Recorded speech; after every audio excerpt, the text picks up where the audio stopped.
네, 안녕하십니까 여러분. 한국과학영재학교의 멘토스 물리멘토 강재무입니다. 저는 저번 시간에 이어서 두 번째 이제 물리 강의를 진행하게 될 건데요.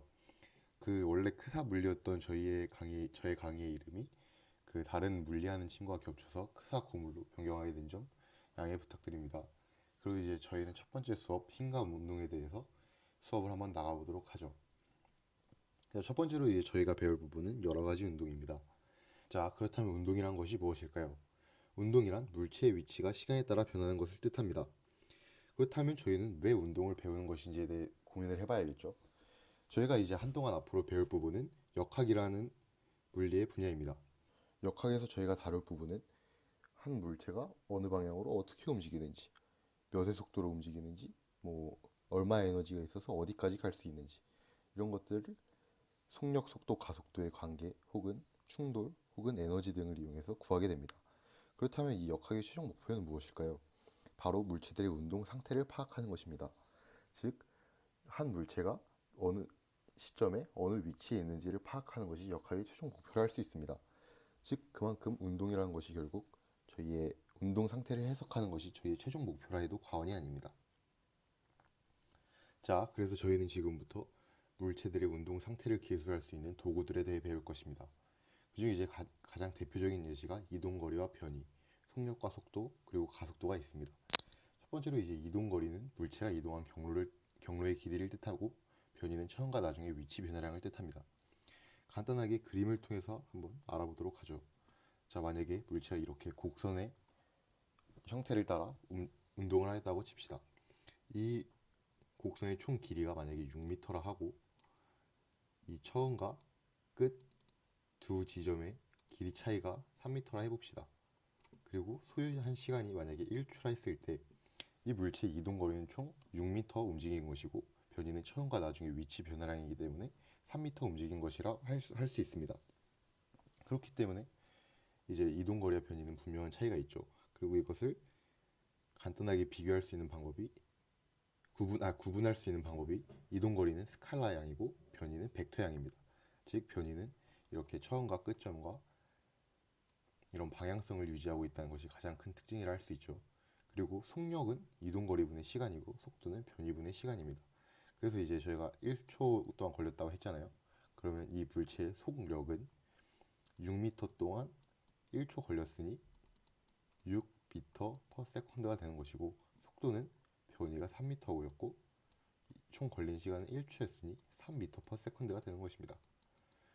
이렇게 이제 그리고 속력은 이동거리분의 시간이 있는데, 이동거리가 스칼라니 당연히 속력 또한 스칼라고, 속도도 변이가 벡터니까 당연히 얘도 벡터가 됩니다.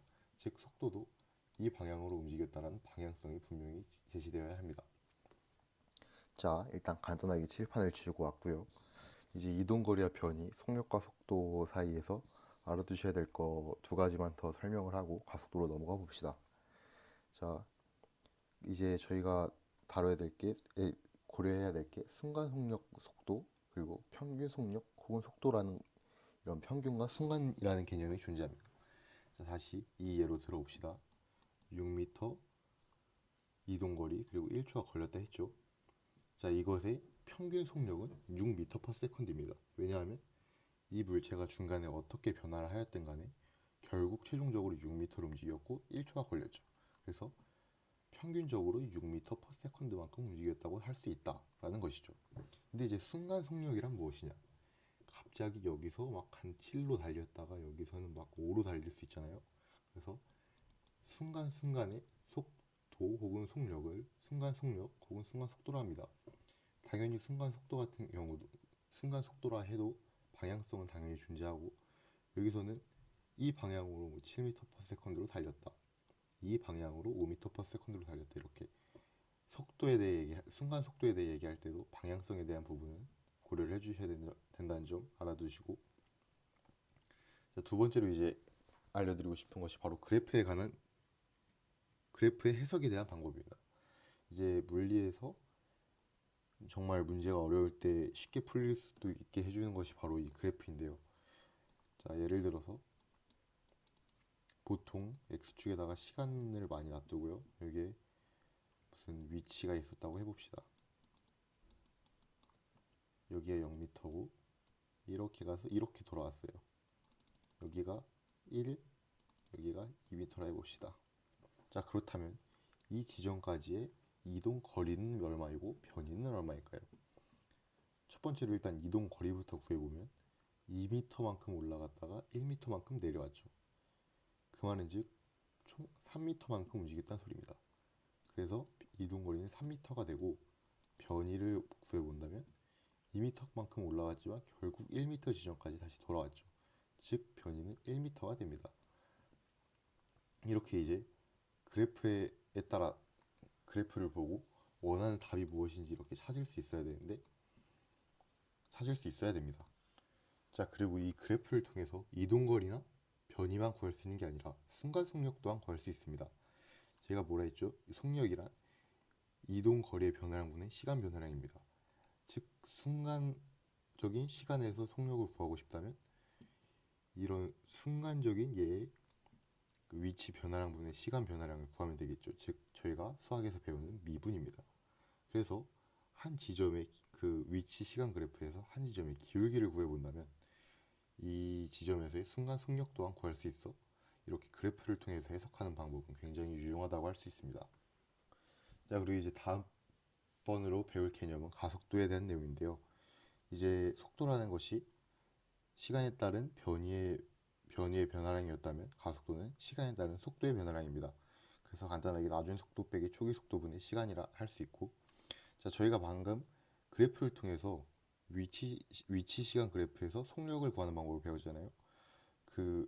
속력을 구하는 방법이 미분이라 했잖아요. 그렇다면 반대로 속도 시간 그래프 혹은 가속도 시간 그래프에서 이 위치의 값이라든지 속도의 값을 알 수 있겠죠. 바로 미분의 반대 과정인 적분입니다. 그래서 여기 이제 속도 시간 그래프가 있을 때 만약에 속도가 이렇게 증가했다. 이런 그래프의 개형을 따랐다고 해봅시다. 그렇다면 이 시간까지 이 물질의 이동한 변이의 양은 이 밑넓이와 똑같겠죠. 그리고 이제 가속도 같은 경우도 속도의 변화량분의 시간의 변화량이니까 당연히 가속도가 이렇게 있고 시간이 있을 때 가속도가 만약 이렇게 증가했다면 이 밑넓이만큼의 속도가 증가했을 것이고 이걸 통해서 다시 그래프를 그려서 다시 한번 위치를 구할 수 있죠. 그러니까 아까 말했듯이 결국 위치를 구하는 것이 저의 목표입니다. 자, 그래서 이제 등가속도 직선 운동이라는 것에 대해서 이제 정말 많이 다뤄야 되는데 이것은 이제 세 가지 공식의 형태가 있습니다. 그래서 등가속도 직선 운동에서 유용하게 사용하는 세 가지 공식이 있습니다. 자, 이렇게 이제 세 개의 식이 있는데요. 그 V는 나중 속도, V0는 당연히 처음 속도, A 같은 경우 가속도, T는 시간, S는 변이라고 보시면 됩니다. 그래서 이제 나중 속도는 초기 속도 더하기 AT다. 변이는 초기 속도 곱하기 T에다가 더하기 2분의 1 AT 제곱이다. 그리고 이 AS는 V1제곱 마이너스 V0 제곱이다. 이렇게 이제 세 개의 식이 있는데 자, 각각 증명을 해봅시다. 일단 저희가 등가속도 직선 운동이라 했죠. 그러면 처음에 가속도 시간 그래프를 그릴 때 당연히 이런 상수함수 꼴의 그래프가 그려질 것입니다. 왜냐하면 가속도가 일정하니까요. 그 말은 즉 뭐냐? 저희가 아까 속도의 변화량은 결국 적분값과 같다 했죠. 시간 t가 지날 동안 이 가속도가 a라 했을 때 속도의 증가량은 a 곱하기 t입니다. 즉 v는 v0 더하기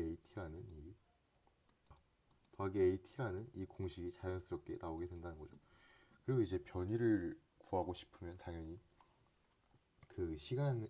속도와 시간에 대한 그래프를 그려봐야겠죠. 그렇다면 여기 초기 속도 v0가 있습니다. 그리고 이 a의 기울기로 일정하게 증가를 하겠죠. 그래서 이제 시간 t가 지났을 때 속도는 여기 공식에 나와 있는 대로 v0 더하기 at의 값이 나올 거고 여기에 밑넓이가 이 변이 s가 되겠죠. 그래서 이제 이걸 간단하게 구하는 방법이 이렇게 잘라서 이 사각형과 이 삼각형의 넓이의 합을 구하는 것입니다. 그래서 변이는 보통 v0t 더하기 이 at에다가 t를 그 가로가 t고 세로가 at인 삼각형의 넓이가 되니까 2분의 1 at 제곱을 더한 게 된 거죠. 이렇게 해서 이제 두 개의 공식을 간단하게 그래프를 통해서 증명을 할 수 있고, 이 마지막 공식 같은 경우는 시간을 소거한 공식이죠. 그래서 이 시간에 대해서 정리를 한 다음에 여기 대입을 해주면서 정리를 해주면 구할 수 있으실 것입니다. 자, 그래서 이 세 개의 식은 앞으로 저희가 문제를 풀 때도 정말 자주 사용하게 될 것이고, 이렇게 이제 그래프를 통해서 간단하게 증명하는 방법까지 꼭 외워두시는 걸 추천합니다. 자, 그래서 이제 여러 가지 운동에 대해 해석은 끝났고, 다음으로 이제 힘에 대해서 배워볼 것입니다.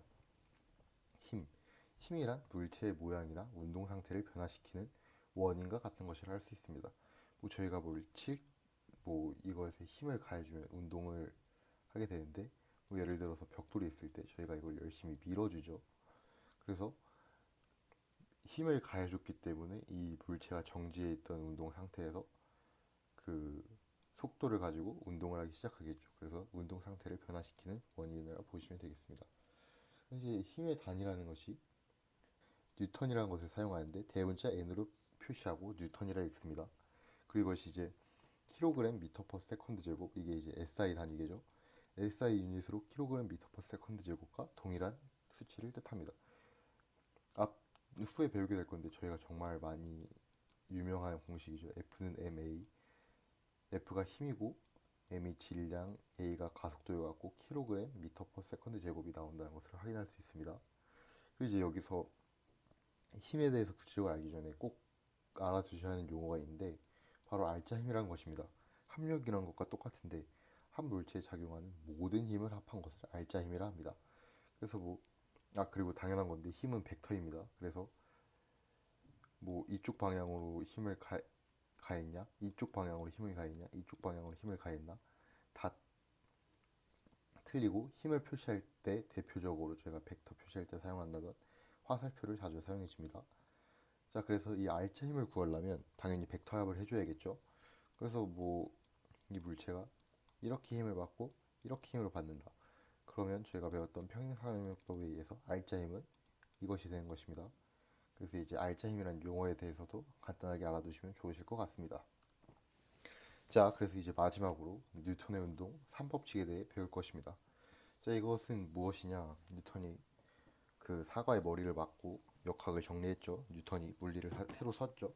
그러면서 이제 정의한 세 가지 법칙인데, 1법칙은 관성의 법칙, 2법칙은 가속도의 법칙, 3법칙은 작용 반작용의 법칙입니다. 첫 번째로 뉴턴의 운동 제1법칙, 관성의 법칙이라 불리는 것에 대해 먼저 알아보도록 하죠. 자, 관성이란 무엇이냐면 저희 고물 1 수준에서는 이렇게 정의합니다. 물체가 자신의 운동 상태를 유지하려 하는 성질입니다. 즉 정지하고 있던 물체는 계속해서 정지하려 하고, V로 움직이고 있던 물체는 계속해서 V의 속도로 운동하려 하는 성질을 가지고 있는 것이죠. 이게 이제 관성의 성질이고, 그 질량이 클수록 관성의 성질은 더 세진다고 보시면 되겠습니다. 자, 그리고 두 번째가 뉴턴의 운동 제2법칙, 가속도의 법칙이라 하는 것인데요. 여기서 나오는 것이 이제 가장 유명한 공식이죠. F는 ma입니다. 여기서 이제 의미는 뭐냐? 만약에 질량이 동일할 시 힘을 2배로 주면 가속도가 2배가 된다. 혹은 질량이 2배가 되면 일정한 힘을 줬을 때 가속도가 절반이 된다. 이렇게 이제 힘과 가속도 사이의 관계를 나타내는 것이 바로 가속도의 법칙이라 보시면 되겠습니다. 간단하게 그래프로 그려보자면, 질량이 동일할 때 F와 A의 관계는 이렇게 당연히 1차식이라고 보시면 되겠고, 만약에 일정한 힘이 작용할 때 M과 A의 그래프는 당연히 반비례 그래프가 나오겠고, 이런 식으로 다양한 그래프가 그려질 수 있는데, 가장 중요한 것이 결국 힘과 가속도는 정비례한다 라는 것을 알아두시면 되겠습니다. 이제 저희가 배울 마지막 부분입니다. 뉴턴의 운동 제3법칙, 작용 반작용의 법칙이죠. 이것이 뭐냐면, 간단하게 생각을 해봤을 때 벽이 있는데 저희가 주먹으로 쾅 치죠. 그림을 너무 못 그리는데 주먹을 쾅 쳤을 때 제가 벽을 때릴 때 제 주먹도 아프죠. 이게 바로 작용과 반작용의 법칙입니다. 그래서 제가 두 물체가 있을 때 한 물체가 힘을 이 물체가 얘한테 이렇게 힘을 가하면 이 물체도 똑같이 얘한테 힘을 가한다는 뜻입니다. 그래서 이게 이제 가장 대표적인 예가 뭐냐? 바로 중력이죠. 한 물체가 얘를 끌어당기려 하면은 이 물체도 똑같이 얘를 똑같은 힘으로 끌어당기려 합니다. 이것이 이제 작용 반작용의 법칙입니다. 자, 이렇게 오늘 간단하게 힘과 운동에 대해서 강의하는 수업이 끝났습니다. 그러면 다음 주 언제가 될지 자세하게 모르겠지만 다음 시간에 다시 찾아뵙도록 하겠습니다. 안녕히 계세요.